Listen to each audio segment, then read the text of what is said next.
Hey, it's me, Katie, and this week I want to share my initial thoughts on Alec Benjamin's These Two Windows. I was really excited for this album to come out, so I hope you're excited to hear my thoughts on it. If you don't know Alec Benjamin, he's a 26-year-old singer-songwriter from Phoenix, Arizona, who kind of gained popularity through the fact that he did concerts outside of...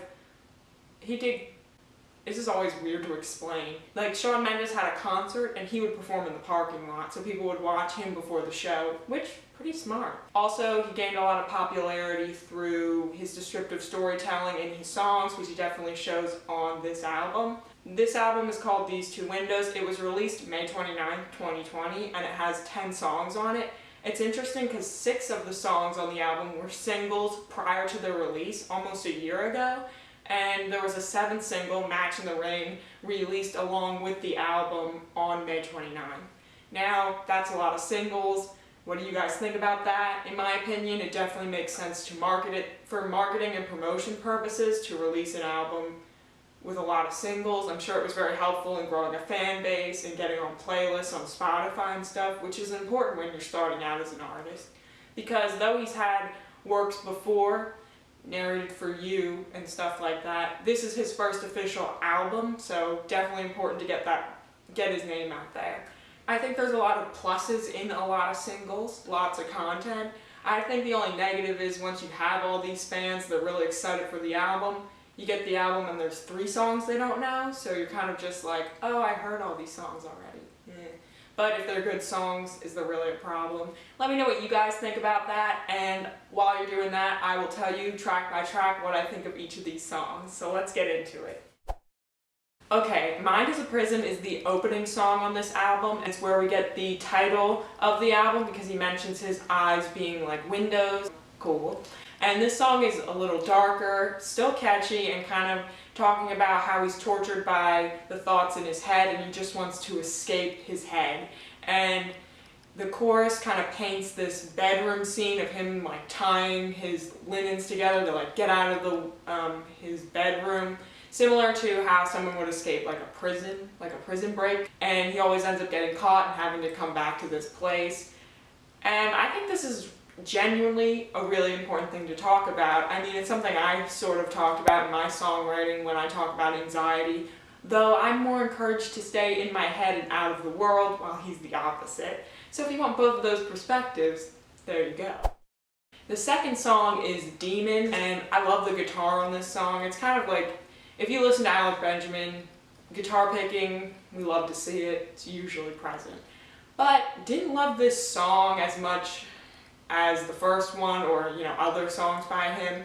I usually appreciate the wordy lyrics that he has, the storytelling, but Demons didn't really fully embrace being a love song. It still kind of clung on to like the My Mind is a Prison feelings of the last song, and I don't know if that's the point, but it just I didn't feel like I fully got an idea out of it. It still felt like kind of 2 ideas, but, you know, that's just my thoughts. Oh my god. When I first heard this song, it was extremely captivating. It's a song about where you second guess yourself, and the further you go, the less you trust yourself. The verses are so conversational, and the chorus just changes in a way that it demands your attention and keeps it, and it's just like, wow. The vocoder effect, I think that's what it is, on this song is really cool, the way it's used. The breakdown before the chorus, the final chorus, is perfect. There's so much emotion in this song. It's so real. It's about such a real thing about not knowing who you are, where you're going. It's just, love this song. It's so good. The Book of Uni. Now, not to be an obvious Taylor Swift fan, but other Swifties will know that The Book of Uni has a very similar title and story to The Story of Us. Story of Us by Taylor Swift, her hook is The Story of Us looks a lot like a tragedy now, and Alec Benjamin's The Book of Uni is we never got to finish the Book of Uni, and they're both about the same thing, about this love that wasn't, one person fell out of love while the other person was still in it and kind of just is watching it go, but yearning for all the things that they still want.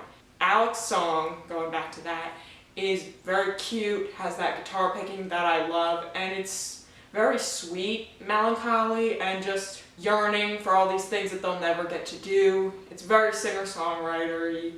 It doesn't have like any kind of closure at the end, which is realistic for this kind of relationship. Overall, while having a similar title and idea to The Story of Us, songs are very different, which is pretty cool.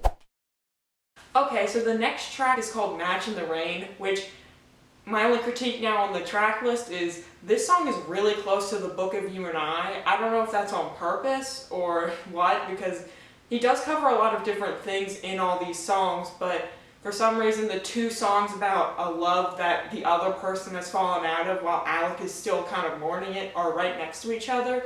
The Book of Uni is very sweet, very like melancholy, like I said, yearning for this love that was so cute, and Match in the Rain is like tension, it's dark, and it's more talking about how doomed this love is now, and no matter how much he could try, he knows there's really no point. It's like trying to light a match in the rain. And it's more pop, and I was trying to think if I liked one of these better, but like I said, despite them also being about kind of the same relationship, it feels like they're still both two good songs. Personally, I just would have tried to separate them a little bit. What do you guys think? Do you think having two songs kind of about the same relationship issue are good next to each other, or is that a little boring? Jesus in LA is my favorite song by Alec Benjamin, hands down. I've heard this song millions of times, and every time I hear it, I still get so excited.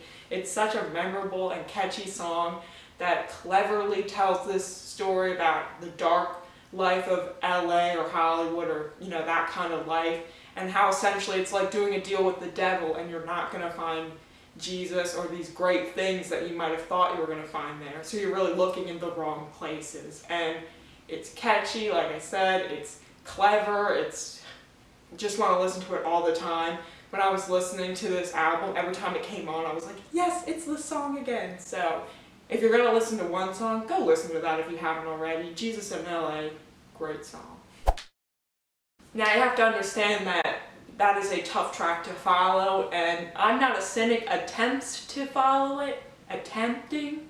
The rhymes, spin it and cynic, are hooky and good, but the overall hook, I swear I'm not a cynic, my glass just has no water in it today, kind of playing on the glass half empty, half full. I don't know. This song, when I was listening, again, kind of hard to follow, Jesus in LA, I just wasn't as excited about this song on my first listen, so that's all I kind of have to say compared to the other songs on this album. It's not the strongest, so sorry.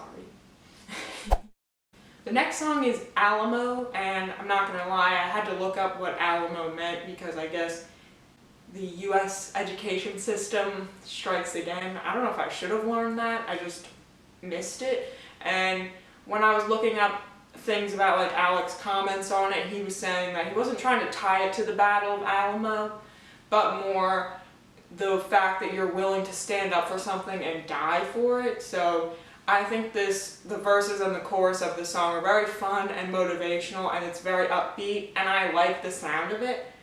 One thing I was confused about is the song has a lot of writers on it. I was like, is this sampling something? Why are there so many writers? Because I kind of admired Alec as more of a writer-artist. I know he usually works with like a couple other people, and I know that sometimes big singles are signs to have a lot of writers, but this was one of the only songs on the album that wasn't a single, so I was very confused, but nevertheless, we move on. My only critique is the bridge comes out of nowhere. It's this kind of breakdown where he's just talking about, again, being trapped in some kind of cage, and it's very left field and a little bit cringy, just a tiny bit. You don't expect it in this song, and once you get it, it's not like, I'm so glad he did this. You're like, why did he do this? So, didn't love this song, or love that part. I kind of like the song. I feel like I'll listen to that song more because I like the sound of it. Must Have Been the Wind. Now, the first time I heard this song, I wasn't sure if I liked it because it was really straightforward in kind of telling this story, so I was like, do I like this song? And then a couple listens to it while I was writing this review, I was like, I like this song. I like that it is a story of Alec witnessing this domestic abuse relationship it's going on in the apartment above him, but he does it in a way that's not like, there's domestic abuse happening. Like, he doesn't say it, he shows it. And I feel like showing, not telling, is very important in any kind of writing, so if you're songwriting, keep that in mind. My favorite part of this song is the bridge. This bridge kills it. The line, aim my boombox at the roof playing Lean on Me, just so she can know that she can lean on me. I know what you're thinking. Why is that my favorite? If you've heard it, the syncopation is so good that you will not care that he rhymes lean on me with lean on me. It is just very like a breakdown that I really like, and the song wraps up with Alex saying that he's there for her, and if she ever needs a friend, she can count on him, and it's him playing on the previous chorus, just changing some of the words, which is clever and really cool, and I like this song.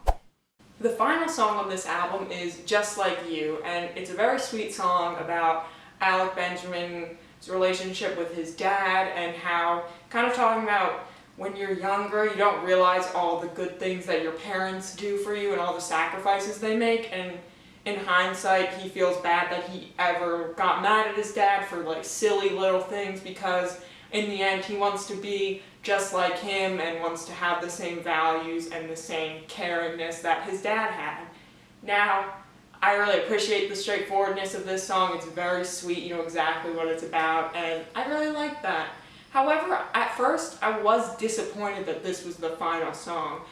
Being called These Two Windows, you would assume that it's about his mental health or like just how he sees the world, and it's interesting that this is the ending song. I kind of interpret it, if you're looking for like that full story, that maybe this is his goal in life to be like his dad. Like, he doesn't have it all figured out yet, he's got a lot to learn, but in the end, if he can be kind of like his dad, he'll consider that a win. So if you wrap it up like that, the album does have some goodness in it.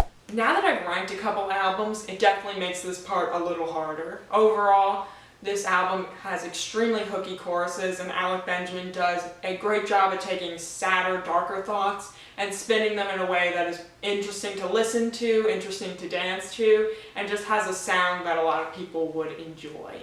The album being called These Two Windows allows you to get a window into Alec's life and see inside of his head, in Mind Like a Prison, inside of his relationship in Match in the Rain, inside his relationship with his father in Just Like You. The album is, for the majority, what you'd expect from Alec Benjamin in a great way, because he's done a good job at developing his sound, and I feel like a lot of younger artists will be inspired by him, and you'll see his influence in the future. That being said, I give the album a 5.5 out of 10.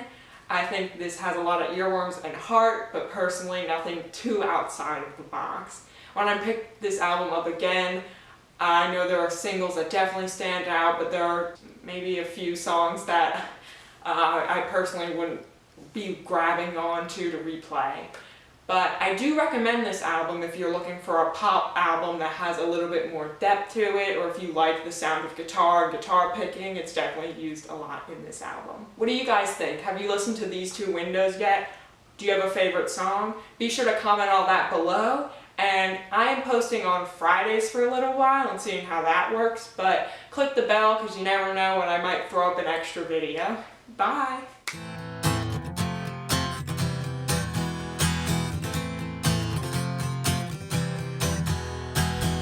You thought you were something new. You thought you were worth this attention.